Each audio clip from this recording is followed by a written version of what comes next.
तो friends, welcome back to my channel GK GS queen. So guys, कैसे हैं आप सब? आई होप आप सब लोग अच्छे होंगे। तो फ्रेंड्स, आज फिर से मैं आप लोगों के लिए 2021 का घटना चक्र लेकर आई हूं। तो चलिए आज का वीडियो स्टार्ट करते हैं। वीडियो स्टार्ट करने से पहले एक छोटी सी रिक्वेस्ट है फ्रेंड कि अगर आप मेरे चैनल पर नए हैं तो प्लीज़ मेरे चैनल को सब्सक्राइब करें तथा मेरे वीडियोज़ को ज़्यादा से ज़्यादा फैमिली एंड फ्रेंड्स के साथ शेयर करें। So let's started. आज का जो हमारा टॉपिक है वो आधुनिक भारत में शिक्षा का विकास कैसे किया गया था, तो इसके बारे में हम लोग कुछ क्वेश्चन डिस्कस करेंगे। तो चलिए, तो आप देख सकते हैं यहाँ पर क्वेश्चन नंबर फर्स्ट है कि भारत में अंग्रेजों ने प्रथम मदरसा कहाँ स्थापित किया था? तो कलकत्ता में।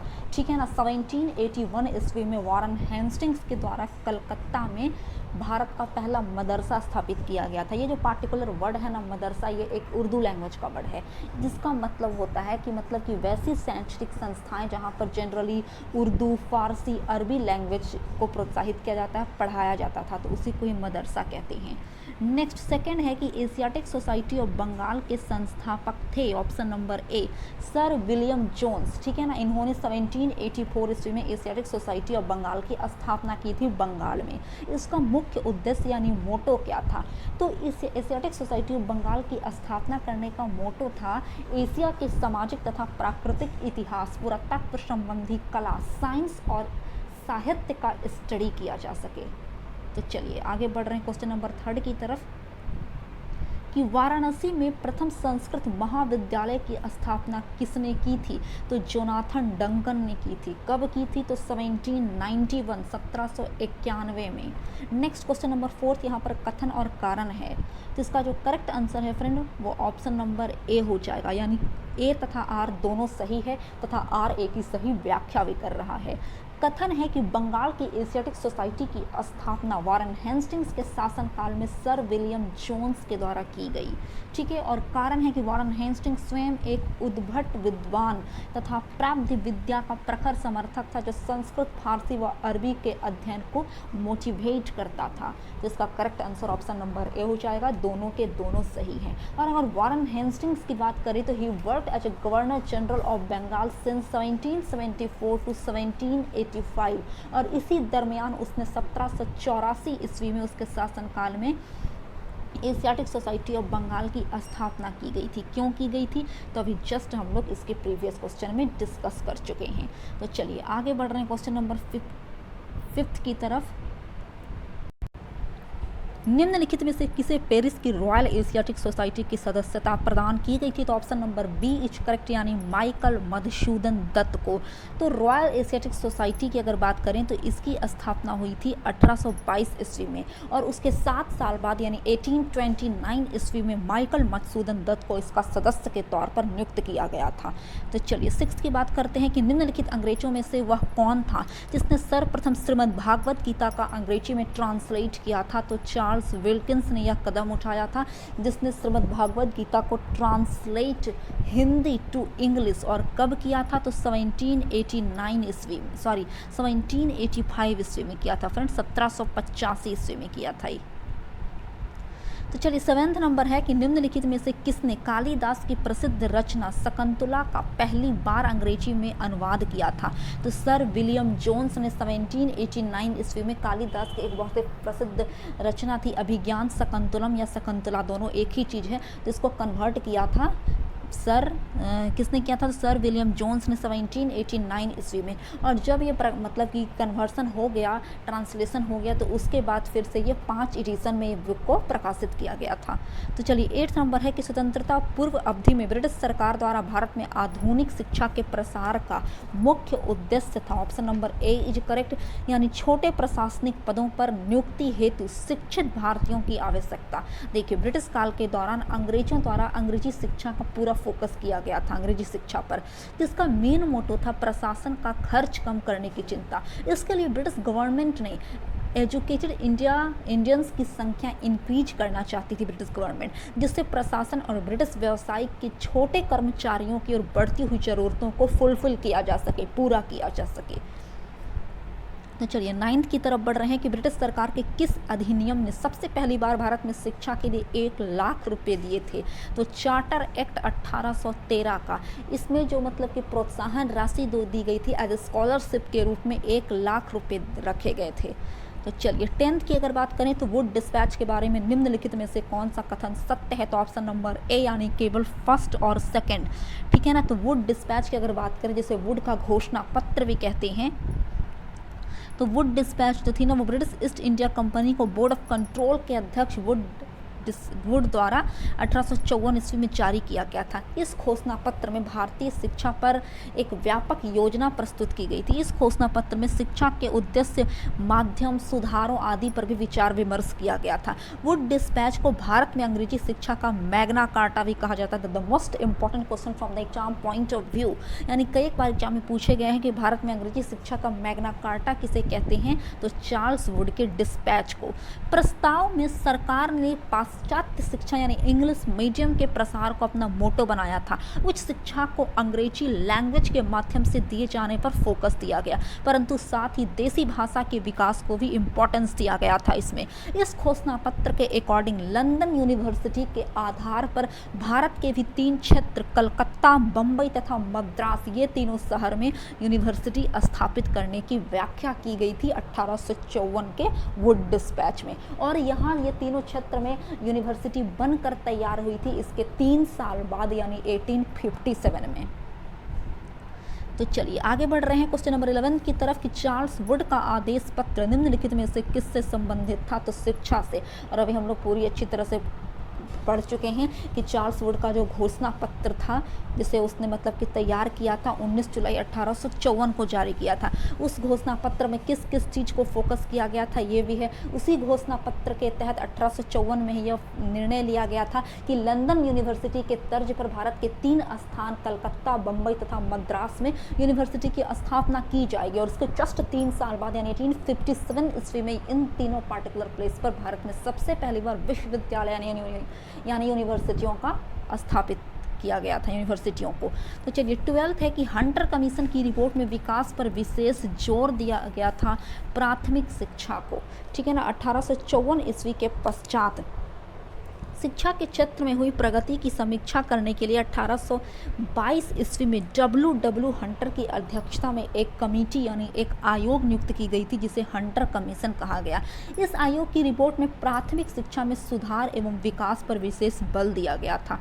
नेक्स्ट है कि नेशनल काउंसिल ऑफ एजुकेशन की स्थापना की गई थी 15 अगस्त सन 1906 ईस्वी में, ठीक है ना।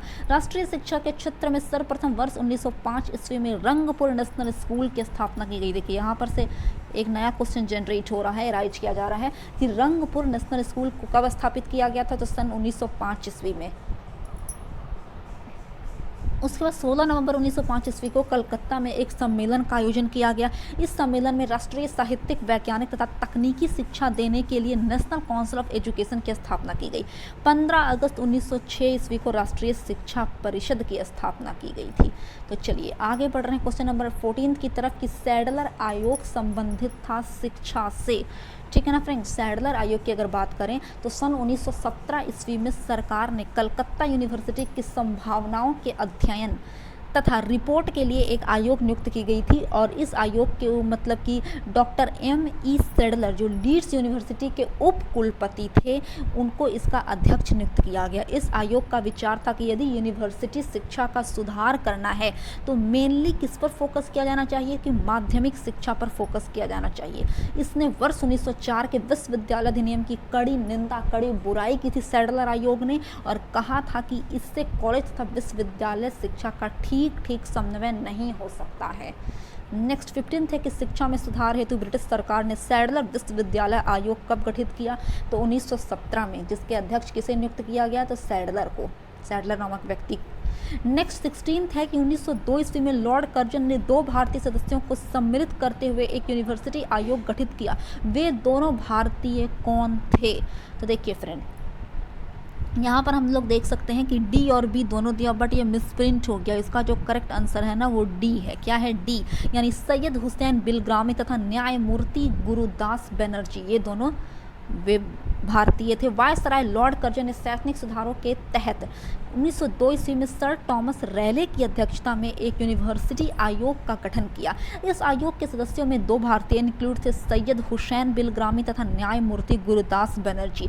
इस आयोग द्वारा किए गए सुझावों के अकॉर्डिंग विश्वविद्यालय अधिनियम 1904 पारित किया गया था। नेक्स्ट है कि लॉर्ड मैकाले संबंधित था इंग्लिश मीडियम के शिक्षा पर। लॉर्ड मैकाले ने जोर दिया था अंग्रेजी शिक्षा से। देखिए, भारतीय शिक्षा पद्धति में भाषा संबंधी विवाद पर अपना विवरण देने के लिए लॉर्ड विलियम बेंटिंग ने अपनी काउंसिल के विधि सदस्य लॉर्ड मैकाले को लोक शिक्षा समिति का प्रमुख नियुक्त किया। लॉर्ड मैकाले ने भारत में शिक्षा हेतु अंग्रेजी भाषा का सपोर्ट किया था। नेक्स्ट, भारत के औपनिवेशिक काम में अधोमुखी निस्यंदन सिद्धांत किस क्षेत्र से संबंधित था? तो शिक्षा से। The theory of downward filtration की अगर बात करें यानी अधोमुखी निस्यंदन सिद्धांत की, तो वो एजुकेशन से रिलेटेड था। इस सिद्धांत का मतलब था कि शिक्षा समाज के उच्च तबकों को, जो उच्च वर्ग के लोग थे, उनको दिया जाएगा। इस वर्ग से छन छन कर ही शिक्षा का असर जन सामान्य तक पहुंचाया जाएगा। लॉर्ड मैकाले का यह भी कहना था कि हमारे पास तो रिसोर्सेस हैं वे लिमिटेड हैं, सीमित साधन हैं, जिसकी वजह से सारे इंडियंस को शिक्षा देना पॉसिबल नहीं हो पाएगा। इसलिए जो ऊंचे तबके के लोग रहेंगे, जो ज़्यादा अमीर लोग रहेंगे, जिनका कास्ट वाइज ज़्यादा ऊंचा रहेगा, तो उन्हीं को शिक्षा दिया जाएगा। आप सोच सकते हैं कि किस प्रकार मतलब ब्रिटिश लोग हमारे देश में बंटवारा कर रहे थे ऊंचे नीचे कास्टिज्म के अकॉर्डिंग। नेक्स्ट 19th है कि भारत की शैक्षणिक नीति में फिल्ट्रेशन थ्योरी के प्रतिपादक कौन थे? तो लॉर्ड मैकाले। फिल्ट्रेशन थ्योरी, उनका सोचना क्या था फिल्ट्रेशन थ्योरी के तहत, तो वो अभी आप लोगों को मैं जस्ट बतला चुकी हूँ। नेक्स्ट है कि भारत में आधुनिक शिक्षा प्रणाली की नींव किससे पड़ी थी? तो 1835 के मैकाले के स्मरण पत्र से।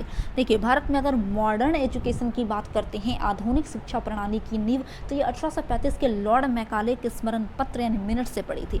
लॉर्ड मैकाले ने भारतीय रीति रिवाजों के लिए अपना तिरस्कार, मतलब किस प्रकार लॉर्ड मैकाले हम लोग की निंदा करता है कंपैरिजन करके, तो वो आप देख सकते हैं। लॉर्ड मैकाले का कथन था कि यूरोप के एक अच्छा लाइब्रेरी की जो एक अलमारी के जो कक्ष हो में जो रखा हुआ पुस्तक है ना, वो भारत और अरब के समस्त साहित्य से अधिक मूल्यवान है, कीमती है। आप सोच सकते हैं कि भारत और अरब की जितना भी साहित्य है, जितनी भी नॉवेल है, रचना है, ये सबसे ज़्यादा प्रीसियस उसने अपने देश यानी यूरोप की एक अच्छी लाइब्रेरी के एक अलमारी में रखा हुआ एक पुस्तक का कंपैरिजन किया था। किसने?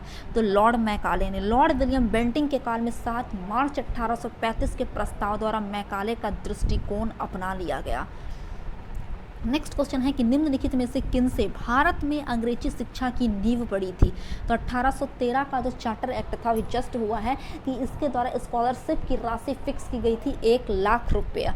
नेक्स्ट सेकंड है कि general committee of public instruction 1823, इसके तहत भी हुआ था, तथा प्रायश्चित एवं आंग्ल विद विवाद, इसके तहत भी भारत में शिक्षा का प्रसार किया गया था अंग्रेजी शासनकाल के दौरान। ठीक है, अब यहाँ पर देख सकते हैं कि 1823 में general committee of public instruction का गठन किया गया, जिसकी जिम्मेदारी शिक्षा के लिए यहाँ पर भी, जैसे 1813 का चार्टर एक्ट था 1 लाख रुपया, तो यहाँ पर भी 1 लाख रुपये,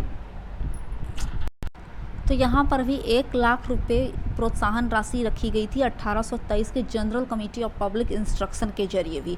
अगर हम लोग बात करते हैं, इसके बाद 7 मार्च 1835 को लॉर्ड मैकाले के प्रस्ताव को स्वीकृत कर भारत में अंग्रेजी को उच्च शिक्षा का माध्यम बना लिया गया।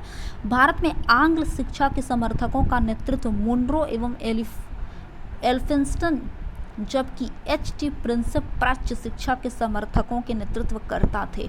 नेक्स्ट 22 नंबर है कि किसके शासनकाल में भारत में अंग्रेजी शिक्षा आरंभ की गई थी?